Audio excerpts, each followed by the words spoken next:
그러나 우리가 하늘나라에 가서 받을 복은 영원한 것입니다. 근데 오늘 여기 읽어보니까 하늘나라에 가서 받는 복은 어떤 사람이 받느냐? 주를 위해서 일하다가 핍박을 받고 매맞고 감옥에 갇히고 억울한 소리 듣고 그때 하늘나라의 삶이 커진다는 겁니다. 참 저는 이 말씀 가지고 고민을 참 많이 했습니다. 왜 그러냐 하면 저는 목회를 너무 편하게 했어요. 이 신학할 때 고생을 좀 했지만은 그 신학을 하고 이제 교회 임기를 담임 목사로 가야 되는데 어디 담임 목사로 가기가 쉽지 않잖아요. 그래서 할 수 없어서 개척을 하려고 이제 돈이 없으니까 내가 이제 살던 집을 팔아가지고 학교 다닐 때 집이 하나 있었거든요. 그래가지고 이제 몫이 좋은데 이제 또 아무데나 또 개척한다고 되는 것도 아니고 몫이 좋아야 될 것 같다 해가지고 이 정도면 괜찮겠다 하면 돈이 안 되고 그래서 2층은 생각도 못하고 지하층만 생각을 했어요. 그래가지고 또 그 새가 좀 산 곳은 또 후지가지고 사람들이 올 것 같지도 않고 막 발이 부르트도록 이제 다니는데 느닷없이 성남 성도교회에서 청빙이 왔어요. 아이고 가보니까 얼마나 대단한 교회인지 지금도 대단하잖아요. 33년 전인데 그때는 성남에서 제일 크고 제일 현대적으로 아주 디자인도 옛날식이 아니고 현대 디자인을 해가지고 큰 교회에 제가 가게 됐어요.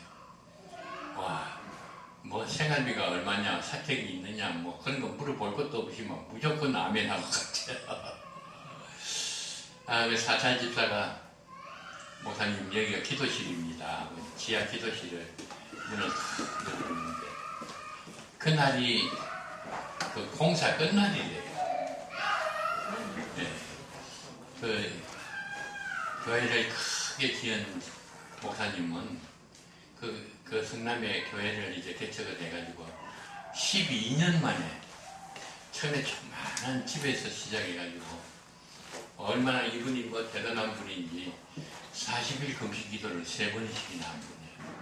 아주 정말 성령의 능력이 충만한 분인데 이분이 이제 마지막으로 이제 교회를 하나님 앞에 크게 잘 지어 바치게 되게 됩니다. 자기 살던 집도 바치고 사모님 뭐 결혼식 할 때 폐물해 준 것도 다 팔아놓고 그렇게 해가지고 무리를 해가지고 엄청나게 큰 교회를 지어놓고 57에 세상을 떠났어요. 미학으로. 그래가지고 이제 후임자를 구한다 그러다가 제가 그 전도사로 있을 때 거기 학생 부흥회를 간 적이 있어요. 학생 부흥회 강사로. 그래가지고 누구를 모시냐 그러다가 그때 예종규 전도사가 와가지고 우리 교회에 학생 부흥회 할 때 학생 부흥회인데 막 어른까지 다 참석을 했어요. 그래가지고 지금쯤은 목사 안수 받았을 텐데 한번 찾아보자 해가지고 그래가지고 이제 가게 됐는데 그 사찰 집사가 이제 지하에 기도실 문을 싹 했는데 그 니스 냄새 있잖아요. 기도실에 이제 마루에 니스를 받았는데 그게 이제 그 공사 건축 교회 건축 마지막 공사예요. 니스 치라는 게 마지막 공사 해놓고 목사님 모신다고. 근데 그날 니스 칠 딱 마쳤는데 제가 가서 문을 확 열었는데 그 니스 송긴 냄새가 확 지금도 그 냄새 잊을 수가 없어요. 근데 아이고 기도실이 얼마나 큰지 나는 그 지하실 교회를 한 요 정도 되는 걸로 하고 그랬는데 이것보다 한 3배나 더 커요. 기도실. 유치부실이 있죠, 유년부실이 있죠, 뭐 청년회실, 뭐 성가대실, 재년부실, 뭐 없는 게 없어요.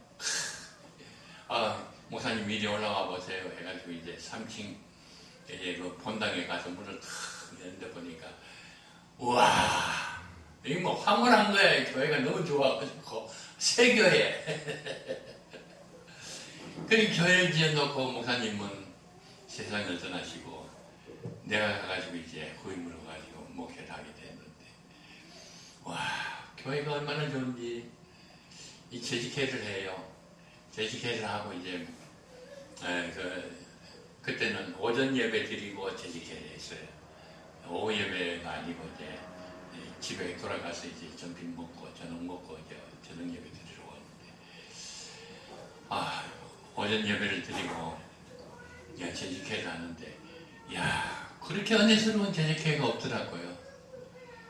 제가 뭐 장로까지 해보고 했으니까 재직회가 어떻게 하는 거 다 아잖아요. 근데 이제 오전 예배를 마치고 재직회를 하는데 재직회가 너무 은혜스러운 거예요. 누가 뭐 손 들고 말이지 뭐 따지고 뭐 그런 사람도 없고, 아이고 내가 이제 새로운 목사가 왔으니까 체면상으로 그런가 보다 했는데, 한 달 가고 2달 가고 3달 가고 계속 그런 거예요.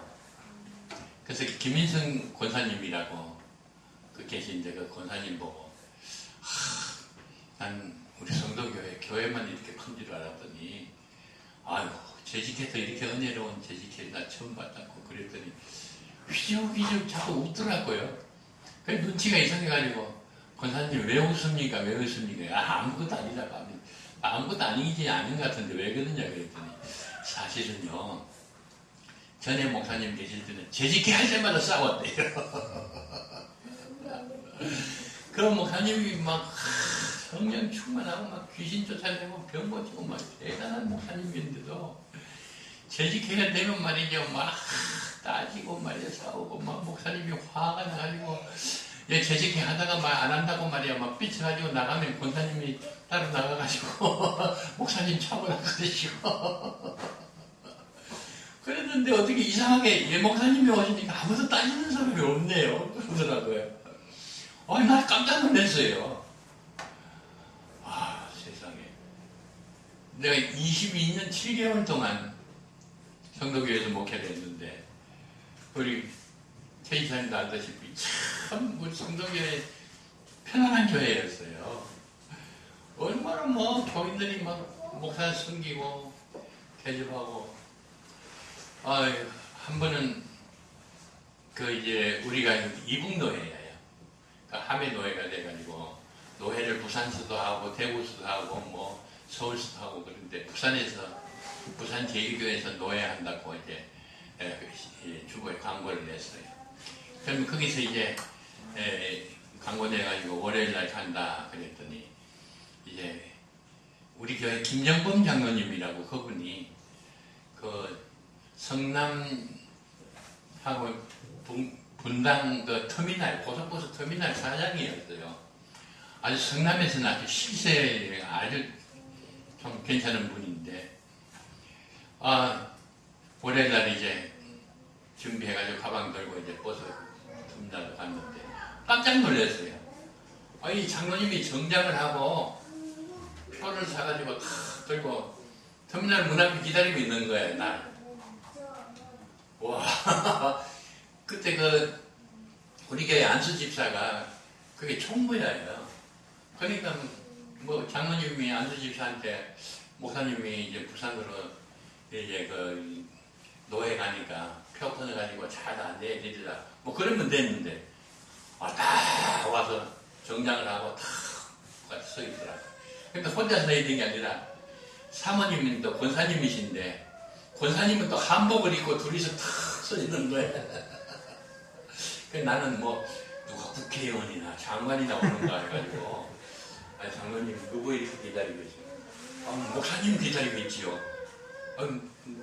나 왜요? 그러니까 오늘 부산에 부흥회 노회 가는 날이라서 지금 목사님 기다리고 있다. 아유, 집사님 보고 가면 됐는데 왜 이러는 거야? 아, 그 주의 종인데 제가 모셔야지요. 아, 그래가지고 승강장까지 가가지고 버스 기사한테 귀한 목사님이니까 잘 모셔야 된다고 그러니까 또 권사님은 매점에 가가지고 뭐 빵하고 음료수하고 말이 뭐 엄청 한 번까지 사가지고 잘 받은 것이라고 말이야. 나 어안이 벙벙해가지고 그때 부산 제1교회 장로님이 판교에 와가지고 그 화원하는 장로님이 계셨어요. 그 장로님이 미리 타고 이제 뒤에 앉아 있었는데 내가 올라오는데 말이야 어떤 분이 와가지고 뭐 잘 갔다 오시라 그러고 말이죠. 막 깜짝 놀래가지고 장로님하고 권사님하고 가시고 난 다음에 이거 목사님 아닙니까? 그렇다 그랬더니 장로님 웬일이세요? 그랬더니 내가 뒤에서 봤더니 언니 저분이 누구냐? 그래. 우리 교회 수석 장로님입니다. 그랬더니 아이고 장로님이 목사님 장로님을 어떻게 가르쳐가지고 장로님이 목사님한테 저렇게 잘하는 게 목사가 어떻게 장로를 어떻게 가르칩니까? 난 가르친 지도 없습니다. 근데 어떻게 저러냐고요? 나도 모르겠다고. 그분이 이제 수석 장로님이고 성남에서 뭐 아주 영향력이 많고 부도 굉장한 분이고 그렇게 하니까 또 뒤에 후임 장로님들이 전부 다 따라 다 그렇게 잘했어요. 장로님들이 그렇게 잘하니까 뭐 온 교인들이 막 저한테 잘하고 난 22년 7개월 목회를 했는데 이게는 뭐 골치 아픈 그런 목회가 아니고 학교 선생하다가 우리 어머니 기도로 말이야 억지로 신앙해가지고 목사가 됐는데 학교 선생은 아무것도 아니야. 얼마나 좋은지. 그래가지고 뭐 한 5년도 안 한 것 같은데 27년이 막 22년이 넘어가 버렸어요. 그래서 이제 은퇴해야 된다고. 그래서 또 20년 넘었다고 해가지고 또 원로 목사로 추대해준다. 난 원로 목사가 뭔지도 몰랐어요. 근데 원로 목사가 그렇게 좋은 거더라고요. 원로 목사님 사택을 마련해 줘야 된다면서 지금 그 아파트 지금 우리 사는 그거 교회에서 해준 거거든요. 그리고 또 생활비가 또 나와요. 매달. 그리고 또 이제 총회에 이제 연금 제도가 있는데 교회에서 연금을 넣어주더라고요. 원래는 목사가 반, 교회가 반 이렇게 연금을 넣어야 되는데 아이고 목사님 뭐 생활비도 적은데 뭐 교회에서 다 넣어주시오. 해가지고 넣어줬더니 은퇴해가지고 나갔더니 아파트가 있지. 우리 집은 말이야 오두막집인데 은퇴해가지고 오두막집에 가서 살 생각했거든요. 아파트 사주지 생활비가 양쪽에서 나오지.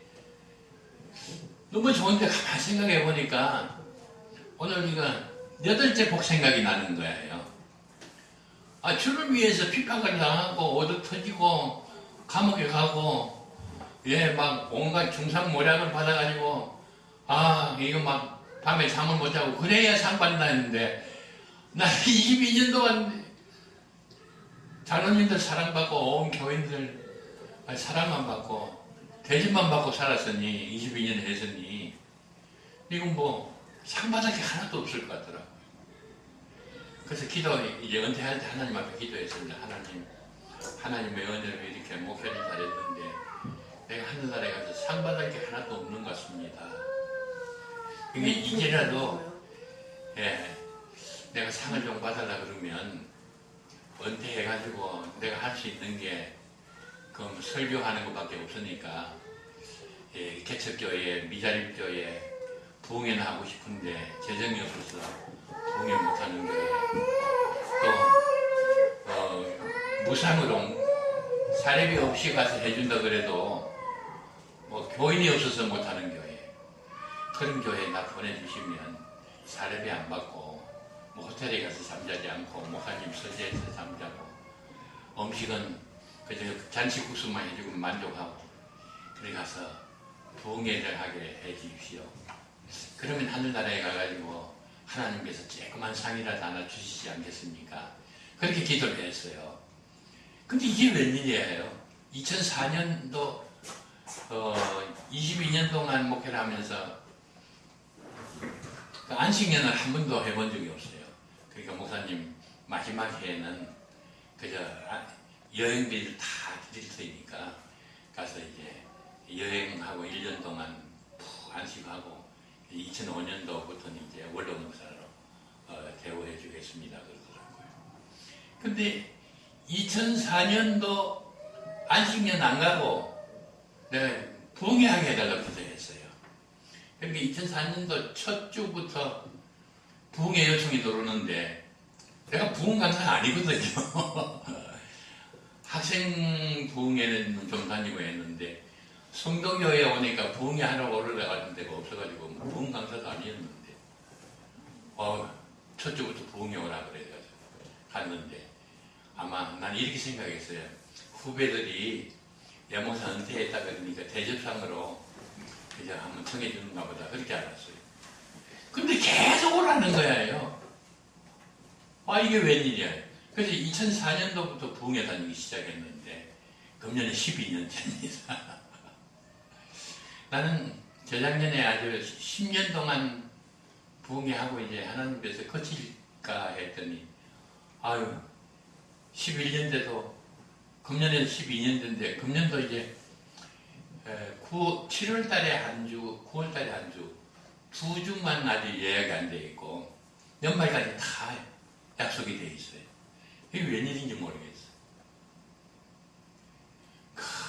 참 하나님의 은혜가 난 너무 감사해가지고 정말 생각해보면 막 눈물이 날라고 해. 나 같은 걸 아마 외국에는 모르지만 우리나라에서는 은퇴해가지고 12년 동안 매주 부흥회 나가는 은퇴 목사는 아마 못 들어보셨죠? 이게 참 있을 수 없는 일인데. 근데 또 고민이 생겼어요. 무슨 고민이냐면, 이게 사례비 안 받고, 이렇게 이제 부흥회 나가니까, 이게 내가 이제 고생이 돼야 되는데, 목회할 때보다도 막, 가면 말이지, 또 만들어주는 거예요.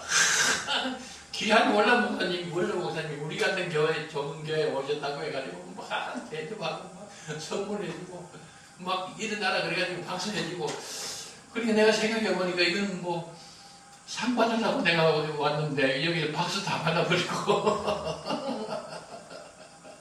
그래서 제발 박수 치지 마라. 근데 박수 치면 내가 겪으라고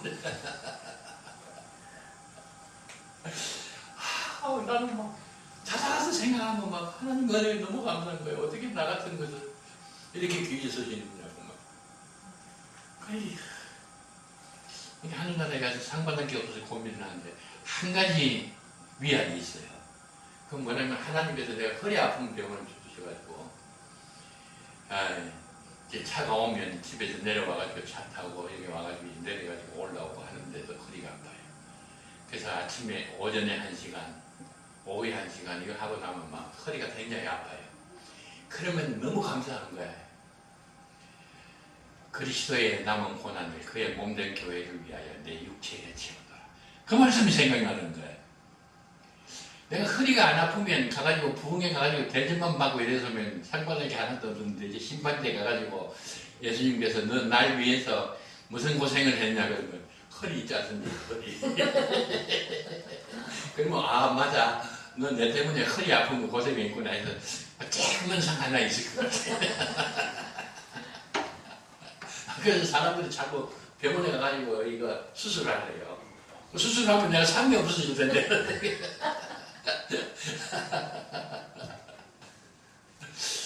근데 참 세상 사람들이 그걸 생각을 못해요. 하여튼 이 세상에서 우리 믿는 사람들이요. 이 세상에서 복받는 것만 생각하지 하늘나라에 가서 복받는 게 얼마나 귀하다는 것을 생각을 못해요.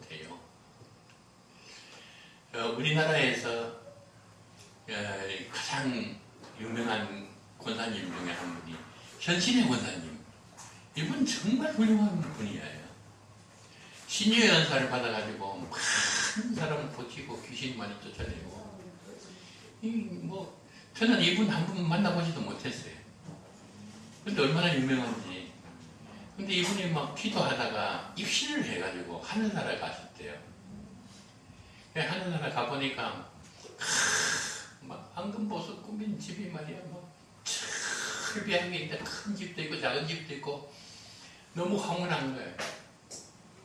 내가 그래도 대한민국의 현신의 권사라 그러면 다 알아주는데 수도 없이 많은 귀신 쫓아내고 많은 병자들 고쳐주고, 보통 기도원에 가면 등록비 받고 하룻밤 자는데 얼마 숙박료 받고 식권을 사가지고 식사를 할 때 그 식권 내고 해야 되고 예배 드릴 때마다 헌금 내야 되고 그런데, 그 현신의 권사님 그 기도원에 가면 뭐 입회비도 없고 숙식당 무료고, 심지어 목욕탕까지 만들어 놓고 환자들이 목욕탕 가기 힘든다고 목욕도 공짜, 이발 미장원 만들어 놓고 그것도 공짜. 세상 그런 기도원 없잖아요. 그리고 이분이 좋은 일 참 많이 했어요. 개척교회 많이 도와주고 신학생들 장학금 많이 주고 정말 존경할 만한 권사님이에요. 이분이 하루는 기도하다가 입신을 해가지고 하늘나라 갔는데 그런 집들이 절비하게 있어서 자세하게 살펴보니까 그 집에다가 문패를 모두 달아놨더래요. 그래서 야, 내가 이렇게 아주 신유의 은사를 받아가지고 큰 일을 많이 했으니까 내 집이 어디 있는가 한번 찾아보자 해가지고 아무리 찾아봐도 현신이라는 문패가 붙은 집이 없더래요. 몇 번을 찾아봤대요. 몇 번을 찾아봐도 없어요. 이게 이상하다. 이건 뭐가 잘못되지 않니? 내가 그래도 대한민국에서 현신이라 그러면 알아주는 권사인데 내가 얼마나 좋은 일을 많이 했는데 이건 뭐가 잘못된 게 아닌가 그랬는데 옆에 천사가 서 있더래. 천사한테 물어봤대. 천사님 여기 내 문패가 붙은 집이 없는데 다른 동네에 또 집이 또 있느냐 그러니까 아니 다른 동네는 없다고 여기밖에 없다고. 이거 뭐가 잘못된 게 아닙니까? 내 문패가 없는데요. 그랬더니 아이고 권사님 하늘나라에는 잘못된 법이 없습니다. 그럴 리가 있느냐고. 내가 누군지 아십니까? 그 대한민국 서울에 그 용산에 이렇게 기도원 하고 있는 그 현신의 권사님 아닙니까? 그러더래요. 그런데 내 문패가 왜 없느냐 그랬더니 어머 권사님 잘 살펴보시죠. 내가 몇 바퀴 돌아봐도 없다 그랬더니 그러면 권사님 집은 하늘나라에 없습니다. 그러면 난 하늘나라 오면 어떻게 되느냐 그랬더니 집이 없는 노숙자가 되는데 깜짝 놀라가지고 깼어요. 이신 상태에서 깼는데 도무지 이해가 안 가는 거예요. 현신의 권사님만큼 신령한 분이 우리나라에 없는데 하늘나라에 집이 없다고 그러니까. 그래서 막 울면서 하나님 앞에 기도를 했대. 하나님, 나는 하나님께 영광 돌리기 위해서 혼신의 노력을 다했는데 내가 한 일이 얼마나 많이 있습니까? 내가 교회를 몇 개를 세우고 어려운 목사님들 얼마나 도와주고 개척교회를 얼마나 도와주고 신학생들 장학금을 얼마나 주고 내가 교회 헌금을 얼마나 하고 얼마나 했는데 왜 내 집이 없습니까? 그랬더니 성령의 음성이 들리는데 거저 받았으니 거저 주라. 깜짝 놀랐어요. 이 권사님은 귀신 쫓아내고 병 고치는 거 이거 자기가 하는 건 줄 알았어. 성령을 받아가지고 그 성령의 능력으로 자기가 병 고치고 자기가 귀신 쫓아내고. 그래서 병 고침 받은 사람이 감사헌금을 가져오면 교회 바칠 생각은 안 하고 자기가 가졌어요. 내가 기도해가지고 고쳤으니까 나한테 감사하다고 가져온 거고. 이게 돈을 얼마나 많이 벌었는지 그때 당시에 필동에 서울 필동에 빌딩이 2채나 됐어요. 요새는 뭐 빌딩 뭐 많지만 그때는 빌딩 별로 없는. 그리고 기억지 않은 사람들이 부도가 나서 부도 위기에 모였을 때 권사님 찾아와가지고 권사님 이거 헐값에 드릴 테니까 사세요. 그러면 이게 그 파산은 안 당하니까 그렇게 해주세요. 그래가지고 기업체가 2개나 됐어요. 그리고 불광동에 그 땅을 샀는데 그때는 좀 이게 그 후진지지요. 요새는 뭐 불광동 뭐 대단해죠. 땅을 몇 평을 샀냐면 3만 평이 아니고 30만 평을 샀어요. 뭐 대재벌이죠. 뭐. 그 많은 돈이 어디서 나왔느냐 하는 거예요. 이 하나님께서 성령을 주셔가지고 하나님께서 고쳐주셨는데 권사님은 자기가 기도해가지고 나왔으니까 자기가 고친 걸로 알고 그 교인들이 가져오는 감사헌금을 전부 가지고 뭐 기도원을 크게 짓고 빌딩 사고 기업체 만들고 땅을 30만 평이나 사고 그거 다 하나님이 한 건데 너는 네가 한 줄 알고 네가 그렇게 치부했으니까 세상에서 영광 다 받았으니까 하늘나라에 가서 영광 받을 거 하나도 없고 너 치부 없다 그런 거예요. 너무 놀래가지고 하나님 내가 잘못했습니다. 그래가지고 그때 김창인 목사님이라고 그 합동측에 그 충인교회 그 큰 교회 목사님이 계세요. 그 분이 북한 선교원이라고 이제 그걸 하고 있었는데 그게 전 재산 다 바치고 현신의 권사님 하늘나라 가셨어. 아마 그거 다 바치고 가셨으니까 현신의 권사님 집이 큰 집이 아마 들어가셨을 거예요. 근데 세상 사람들은 그건 모르는 거예요. 하늘나라에서 어떻게 해야 상을 받는지 그건 모르는 거예요. 상이 뭔가? 면류관입니다. 하늘나라에 갈 때 우리는 다 면류관 받을 줄 알고 갔는데 다 면류관 받는 게 아니에요. 예, 상 받는 사람만 면류관을 받습니다. 그럼 면류관이 무슨 말이에요? 영광의 면류관, 생명의 면류관. 그 우리 뭐나 비유해 보면 임금님이 외국에 갈 때 신하들을 불러 모아가지고 한 문화씩 나눠줬어요. 이거 가지고 일을 남기라. 돌아와서 검사를 해보니까 어떤 사람은 한 문화를 받아가지고 장사를 해서 10문화를 남기고 어떤 사람은 한 문화를 받아가지고 장사해가지고 5문화를 남기고 어떤 사람은 그걸 땅에 파묻어 두었다가 그대로 받았어요. 그래서 주인이 막 야단을 치면서 5문화 받은 사람에게는 네가 작은 일에 충성했으니 5고을을 다스릴 권세를 주겠다. 10문화 받은 사람, 남긴 사람에게는 네가 작은 일에 충성했으니 10고을을 다스릴 권세를 주겠다. 그러니까 하늘나라에 가서 우리가 받는 면류관이 왕관이에요. 왕관. 그러니까 우리가 이 세상에서 얼마나 상받을 짓을 했느냐에 따라서 우리가 하늘나라에 가서 다스릴 고을 수가 정해지는 거예요. 근데 우리나라 그 선거철 되면 대통령은 뭐 말할 것도 없고 국회의원 하나 되겠다 아니 뭐 자치제위원회 하나 되겠다 해가지고도 얼마나 노력을 해요. 뭐 돈을 뿌리고 말이죠. 뭐 별짓을 다 하잖아요. 그래가지고 되면 말이죠. 막 세상에 자기가 말이죠. 막 소금 푸른 것 하지만 그게 얼마나 갑니까? 그 뭐 4년 5년 되면 또 다시 내놔야 되는 거예요. 박근혜 대통령 처음에 여자가 대통령이 됐다고 말이야. 뭐 얼마나 좋아했는지 모르지만은 요새 보니까 불쌍하더라고요. 병에 걸려가지고 누워있어. 야당당들은 말이죠. 막 가서 대국민 사과하라 그러고 얼마나 골치가 아프겠냐 생각이 들더라고요. 근데 하늘나라는 5년 하는 게 아니에요.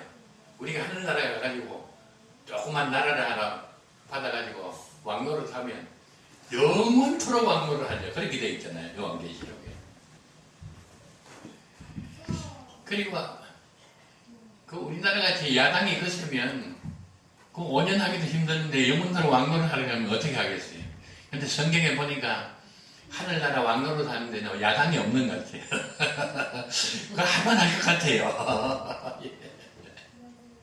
그래서 하나님, 나 하늘나라 가가지고 아무것도 없으면 어떻게 합니까? 그래서 한 고을이라도 좋으니까 조그만 상 하나 주십시오. 그렇게 해서 이제 열심히 뛰는 거예요. 우리 장로님들 상 받을 겁니다.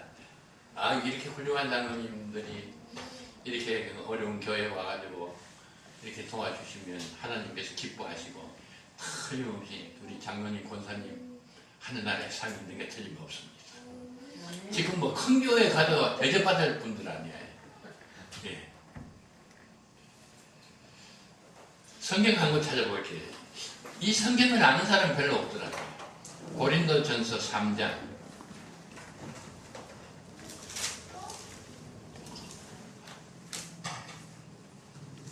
10절부터 읽겠습니다. 고린도전서 3장 10절. 예, 이제 천천히 찾으세요. 예수 믿는 사람이 심판 받습니까? 안 받습니까? 받습니다. 예? 받아요? 안 받아요? 예. 심판이 두 가지입니다. 근데 지옥 가느냐 하늘나라 가느냐 하는 심판은 예수 믿는 사람은 안 받습니다.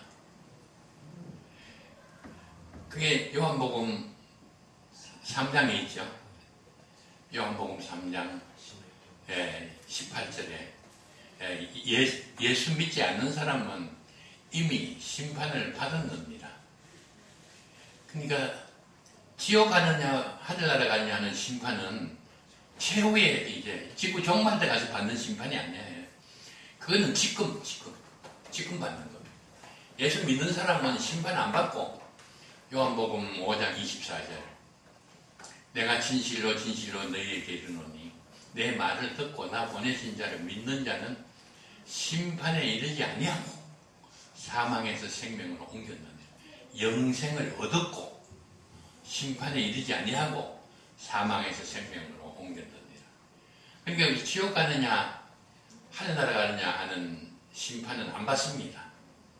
그러나 이제 요한복음 3장 18절에 보면 예수 안 믿는 사람은 이미 심판을 받은 거예요. 그러니까 나중에 부활해가지고 이제 최후의 심판 때 가서 지옥 가느냐 하늘나라 가느냐 그거 심판하는 게 그건 이미 끝난 거예요. 그럼 최후의 심판 때는 뭘 받느냐? 행위 심판을 받습니다. 착한 일을 했느냐 악한 일을 했느냐 선악 간에 심판받죠. 그게 고린도후서 13장 5절이죠.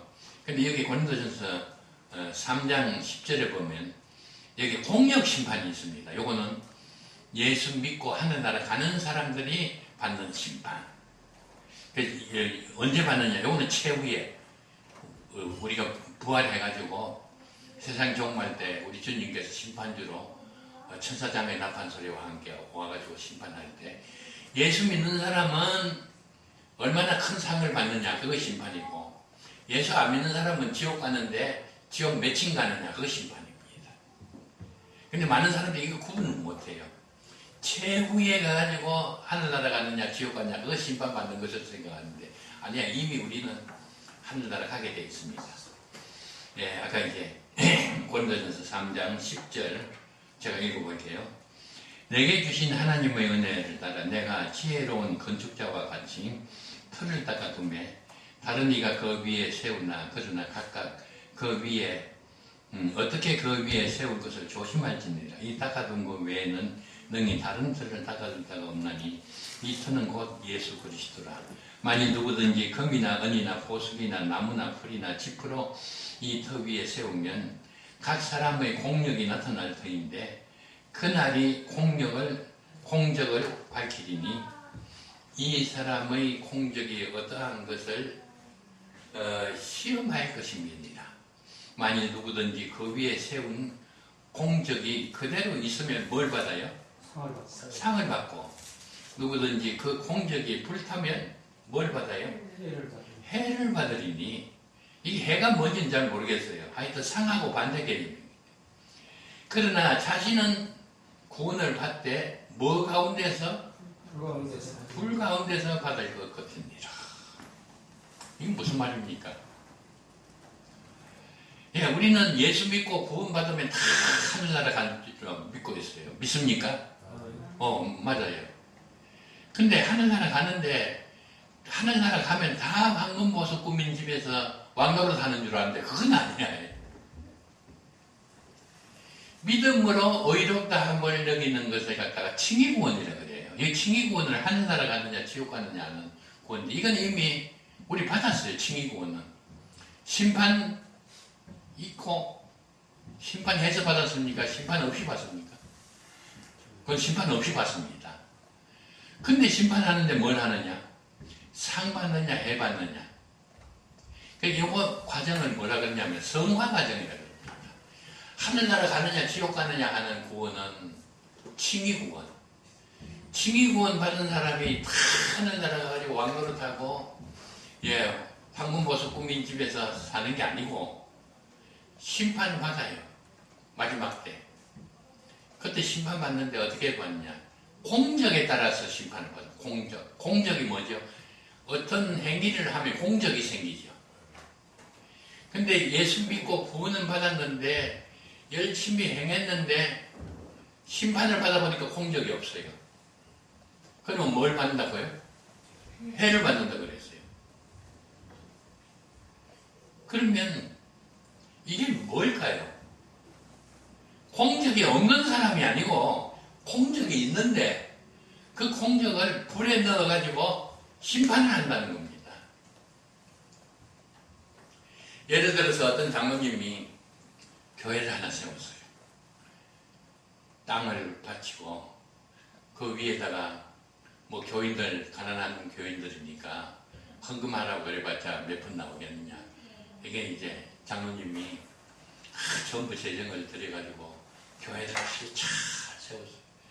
그래가지고 목사님을, 훌륭한 목사님을, 박사학위 가진 목사님을 모셔가지고 교회가 크게 되었어요.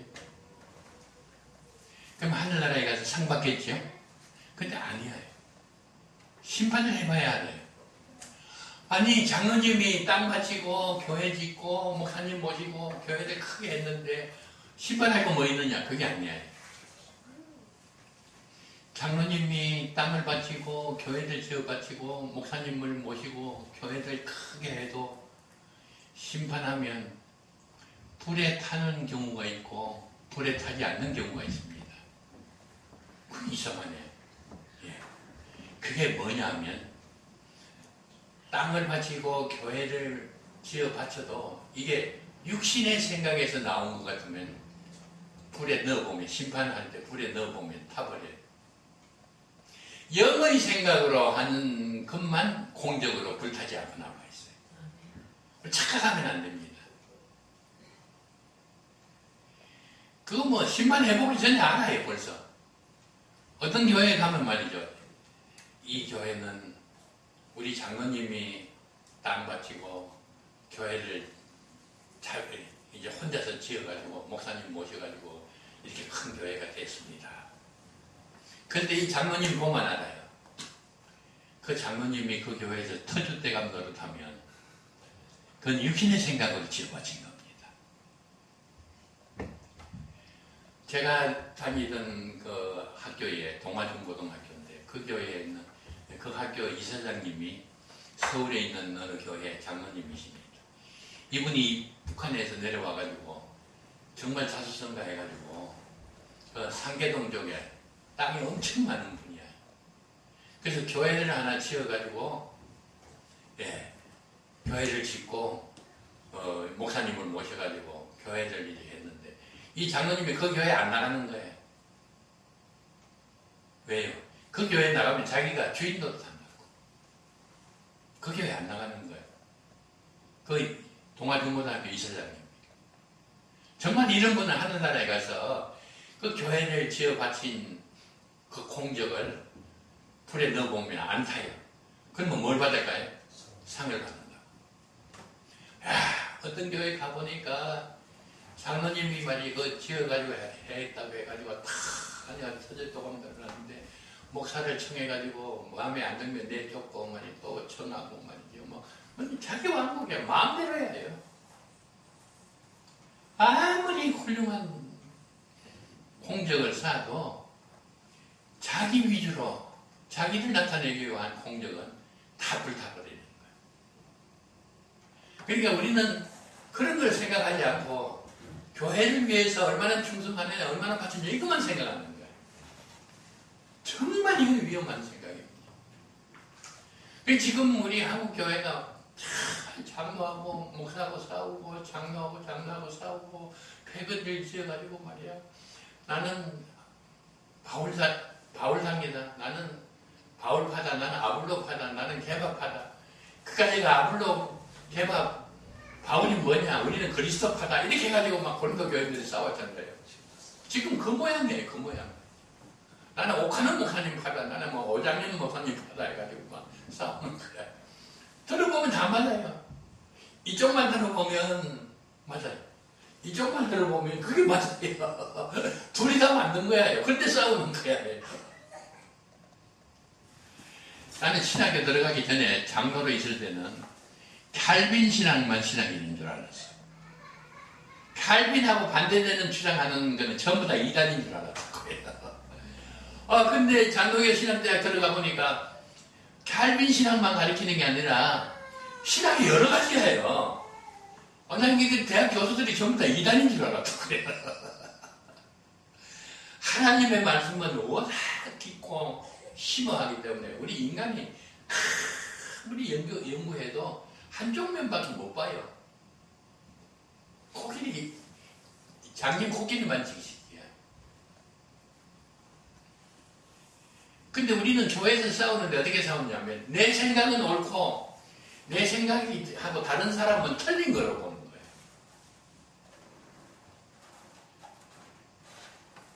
우리 칼빈 신학하고 아미니안 신학하고 400년 동안 싸웠어요.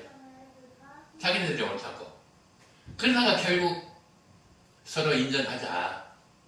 하나님의 말씀은 한 면만 있는 게 아니고 내가 모르는 면이 다른 사람이 깨달을 수 있고. 그런데 지금 우리 장로교에서 감리교 이단으로 안 보잖아요. 감리교에서 장로교를 이단으로 안 보죠. 근데 우리는 어떻게 하느냐 하면 다 같은 칼빈주의를 주장하면서도 내 생각하고 다르다고 싸우는 거예요. 네가 잘못됐다 말이야. 내가 왜 싸웠나? 진리 수호를 위해서 싸운다는 거예요. 그래가지고 자기네들은 진리를 위해서 순교자적인 정신으로 싸웠기 때문에 하늘나라에 가서 상 받을 줄 아는데 아니야. 불에 넣어봐야 돼. 이게 정말 하나님께 영광을 돌리기 위해서 싸우는 것이냐? 저희끼리 자기 주장을 내세우고 자기를 높이기 위해서 싸우는 거냐? 그 불에 넣어보면 다 나타나는 거야. 그러니까 교회 와가지고는 죽도록 충성하고 뭘 해야 되느냐? 자기를 부인해야 돼. 누구든지 나를 따라오라거든 자기를 부인하고. 자기 부인하는 게 그렇게 쉬운 게 아니야. 어떻게 부인하느냐? 자기 십자가를 지고. 정말 자기 부인하는 것은 십자가를 지는 겁니다. 얼마나 억울하고 얼마나 고통스러운지 몰라요. 그래도 교회에서 싸우면 안 됩니다. 왜요? 교회는 우리 게 아닙니다. 그리스도의 몸입니다. 나는 내가 잘났다고 싸우지만은 예수님께서는 오른손하고 왼손하고 싸우면 누가 아파요? 교회가 예수님의 몸입니다. 예수님이 아픈 겁니다.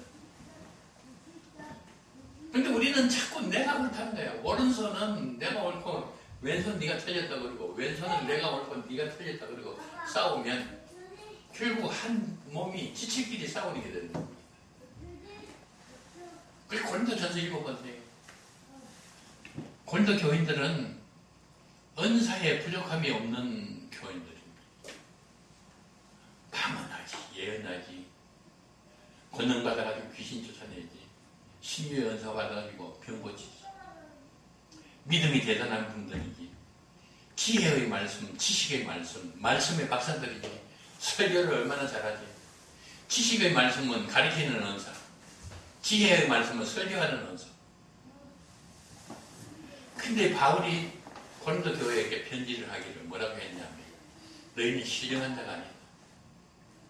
고린도 교인들이 깜짝 놀랐어요. 세상에 우리 교회같이 은사가 충만하고 능력이 충만한 교회가 어디 있는데 바울이 이거 미친 게 아니냐. 바울이 미친 소리를 하는 사람입니까? 너희는 신령한 자가 아니고 육신에 속한 자. 3장 1절, 3장 1절부터 읽어보겠어요. 고린도전서 3장 1절. 형제들아, 내가 신령한 자들을 대함과 같이 너희에게 말할 수 없어서 육신에 속한 자. 육신에 속한 자가 무슨 뜻이냐? 그리스도 안에서 어린아이들을 육신에 속한 자라. 영이 많이 자란 사람을 신령한 사람을.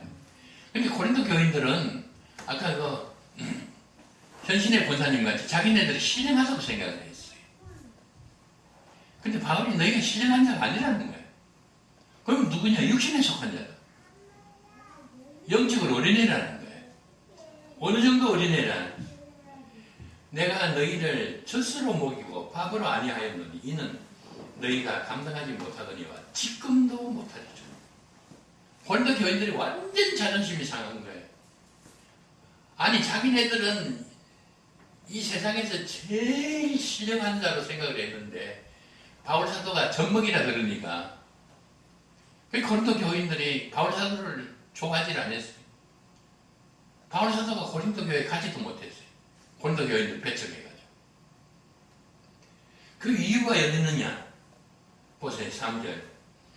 너희는 아직도 육신에 속한 자로다.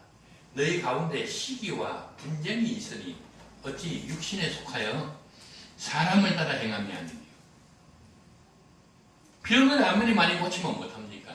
귀신을 아무리 쫓아내면 못합니까? 방언을 아무리 많이 하면 못합니까? 예언을 아무리 많이 하면 못합니까? 시기와 분쟁이 자꾸 싸운다는 거예요. 내 오른손하고 왼손하고 자꾸 싸우면 내가 큰 걱정이죠. 이 교회는 내게 아닙니다. 목사 것도 아니고요. 그리스도의 몸입니다. 교회는. 이 고린도 교인들이 그런 교회예요. 그래서 제가 그랬을 때 고린도 증후군이라고 써는 정말 열심도 있고 능력도 있고 병 고치고 귀신 쫓아내고 그러면서도 싸운단 말이에요. 조금 더 나가보면 더 기가 막힙니다. 4절 보세요. 어떤 이는 말하되 나는 바울에게라 하고 다른 이는 나는 아볼로에게라고 하니 너희가 육의 사람이 아니리요. 그런즉 아볼로는 무엇이며 바울은 무엇이냐? 그들은 주께서 각각 주신 대로 너희로 하여금 믿게 한 사역자들이니라. 나는 심었고 아볼로는 물을 주었을 때 오직 여호와께서 자라게 하시는데 그런즉 심는 자나 물 주는 자는 아무것도 아닙니다. 목사 아무것도 아닙니다. 장로 아무것도 아닙니다. 오직 자라게 하는 자는 하나님뿐이니라. 우리가 더 옳은 노릇을 하고 더 충성하는 게 중요한 것이 아니고 교회 지체들끼리 서로 시기하고 다투면 안 됩니다. 싸우면 안 됩니다.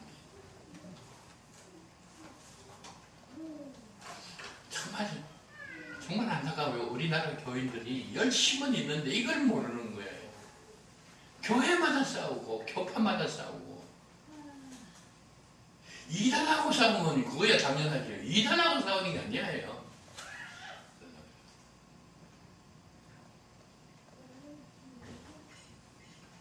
정말 육신의 생각으로 충성하는 것은 아무 소용이 없습니다. 나를 죽여야 돼요. 나를. 아무리 내가 옳고 네가 틀렸다고 생각해도 사람이 얼굴이 다 다른 것과 같이 사람의 생각은 다 다를 수가 있어요. 아, 나는 이렇게 봤는데 당신은 그렇게 봅니까? 아, 이거 참고가 됐네요. 이래야 되는데 나는 이런데 네가 틀렸다고 싸우면 가장 고통당하는 것은 우리 주님이십니다. 이게 그렇게 쉽지 않아요. 자기를 죽이는 거 얼마나 어려운지 몰라요. 로마서 10장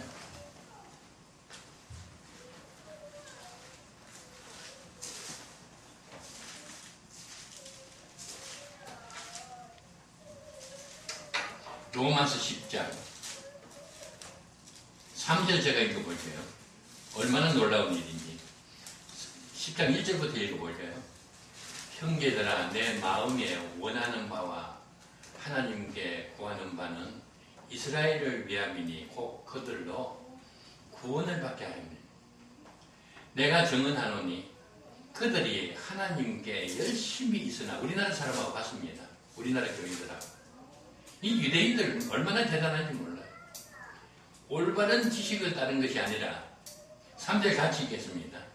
하나님의 의의를 모르고 자기 의의를 세우려고 힘써 하나님의 의의를 이거 얼마나 비극입니까? 그 자기 의의를 깨트려야 육이 완전히 바스러진다 그랬죠. 유대인은 의의를 세우기 위해서 열심히 노력을 했습니다. 근데 자기 의의 세우는 거예요. 자기 의의는 하나님의 의의와 비슷한 게 아니고 반대 관계에 있는 겁니다. 반대 관계. 내가 의인이 되면 될수록 하나님의 의의는 용납이 안 되는 겁니다. 내가 죄인이라는 것을 깨닫고 가슴을 치면서 회개할 때 하나님이 의인을 쓰는 겁니다. 누가복음에 나오죠. 자기를 의롭다고 생각하고 다른 사람을 멸시하는 바리새인. 정말 대단한 바리새인이었어요. 가늠하지도 않냐, 속에 뺏지도 않냐. 야, 거기까지는 또 몰라요. 소득의 11절을 정확하게 바치고 거기까지는 또 괜찮아요. 근데 그 다음에 뭐가 나오죠? 1회에 2번씩 금식하고, 아이고 나는 1년에 2번밖에 금식 못했는데 얼마나 대단해요. 근데 한쪽에서는 세리가 가슴을 치면서 감히 하늘나라를 물러보지도 못하고 나가 죄인입니다. 근데 예수님이 누가 의인이라고 그랬어요? 자기를 의롭다고 생각하고 나쁜 짓 하나도 안 한 바리새인이 어려운 게 아니라 그건 자기 의예요. 자기 의. 내가 옳다, 내가 생각하는 게 다 옳고 네가 틀리고 하면 그건 자기 의인 거야. 예수님께서 병든 자에게 의원이 필요하지 건강한 자에게는 의원이 필요 없는, 바리새인같이 자기가 의롭다고 생각하는 사람에게는 예수님의 십자가 피공로가 필요 없는 거예요. 세리같이 내가 죽일 놈입니다. 나는 사형에 해당하는 죄를 지었습니다. 나를 불쌍히 여기소서. 그럴 때 하나님의 의의가 작용하는 거예요. 나는 잘못한 게 없고 네가 잘못한 게 네가 고쳐라. 내가 좀 심하지만은 그거 바로 세워놓고 내가 믿어야 돼. 이러면 그건 바리새인입니다. 그건 자기 의입니다. 자기 의를 세우면 세울수록 하나님의 의는 훼손당합니다. 나는 아무것도 아닙니다. 내가 죄인입니다. 자기 부인. 막 하나님 앞에 대단히 일을 하고도 죄요. 이건 내가 한 게 아닙니다. 내가 땅을 내가지고 그 위에 내가 돈을 들여가지고 교회를 지었는데 아닙니다. 하나님, 내가 태어날 때 땅 가지고 태어났습니까? 다 하나님께서 주신 땅입니다. 그중 일부 바친 겁니다. 내가 태어날 때 돈 가지고 태어났습니까? 다 하나님께서 주신 돈인데 그중 일부 가지고 교회를 지었습니다. 내가 한 거 하나도 없습니다. 이거 참 어려운 일입니다. 이게 자기 부인입니다. 자기 부인이라는 것은 십자가를 지는 것만큼 어려운 일입니다. 그래서 누구든지 나를 따라오려거든 자기를 부인하고 자기 십자가를 지고 나를 쫓아옵니다. 아무리 잘해도 자기가 나타나면 이건 아닙니다. 그럼 뒤에서 사탄이 조종합니다.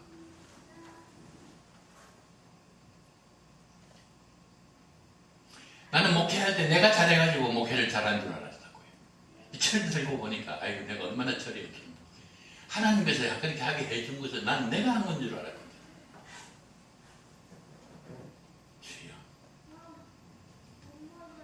우리가 하늘나라에 가서 상을 받아라 그러면 이 공적 심판이 있다는 걸 알아야 돼. 좋은 일하고 공적 많이 세웠는데도 자기가 나타나게 되면 다 불타버려. 그럼 지옥 갔느냐? 지옥 가는 건 아니야. 왜? 예수 믿고 구원은 받았으니까. 그럼 어떻게 돼? 하늘나라에 가기는 가는데 불 가운데서 구원받은 것 같이. 우리 올림픽 때 보니까 막 1등은 말이죠. 막 금메달 하고 막 여기 뭐 하고 말이죠. 2등은 뭐 또 은메달, 동메달 막 애국가가 태국기 올라가고 애국가가 올려 퍼지고 말이죠. 막 대단하죠. 그렇게 상 받고 하는 나라 갔는데 내가 열심히 한 거 다 불타버리고 상은 못 받고 해만 받아가지고 하는 나라 가면 어떻게 된다고요? 불 가운데서 구원받은. 불 가운데서 나오면서 뭐 넥타이 매고 뭐 뭐 귀한 거 가지고 나옵니까? 팬티만 입고 자던 사람은 팬티 바람으로 튀어나와야 되고 잠옷만 입고 자던 사람은 잠옷 바람으로 튀어나와가지고 그래가지고 어떨 가요? 다른 사람 빵발에 울리고 하는데 거기 가는 거야 천국에. 이게 불 가운데서 하는 겁니다.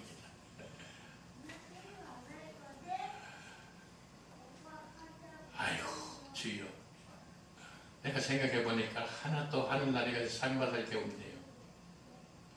근데 한 가지 방법이 있다 그랬죠. 긍휼히 여기는 자는 복이 있나니 뭘 받아요? 긍휼히 여김을 받는 거예요. 사실 내가 뭐 이렇게 은퇴해가지고 봉에 다니면서 뭐 한다 그래봐도 세 발의 피해요. 근데 하나님 방법이 있는데 지난번에 긍휼히 여김을 받을 때 말씀드렸죠. 야고보서에 보면 하나님께서 전부 다 우리 공작을 갖다가 나는 뭐 대단한 건 줄 알았는데 가지고 왔더니 전부 다 불에 집어넣어요. 그러면 불에 다 타버려요. 공작이 하나도 없어요. 그러면 너는 하늘나라 가기는 가는데 불 가운데서 받은 것과 같이 하늘나라 가서 아무것도 없다 그러면 그때 내놓을 게 한 가지 있어요. 뭐죠? 긍휼히 여기는 거. 내가 다른 사람을 긍휼히 여기면 하나님께서 나에게 복을 주는데 무슨 복을 줘요? 이 긍휼히 여기면 복을 준다. 이걸 다 가지고 있다가 이걸 내놓으면 이거는 불 가운데 집어넣질 않아요. 아, 너 긍휼히 여기는 복을 받았구나. 그래? 그러면 너 불 가운데서 너도 다 탄 거 그거 안 탄 거로 해주지. 그런 이야기. 내가 아무리 잘해봤자 하늘나라에 가서 상 받은 게 없는데 다른 사람이 나한테 잘못한 거, 억울한 게 한 거 이런 걸 갖다가 긍휼히 여기는 마음으로 그래 나도 부족하고 너도 부족하고 다 근데 뭐 이게 비비 따져가지고 옳고 그르고 할 거 뭐 있느냐. 너는 나한테 이렇게 했지만 하나님께서 원수까지 사랑하라 그랬으니까 나는 너를 사랑한다.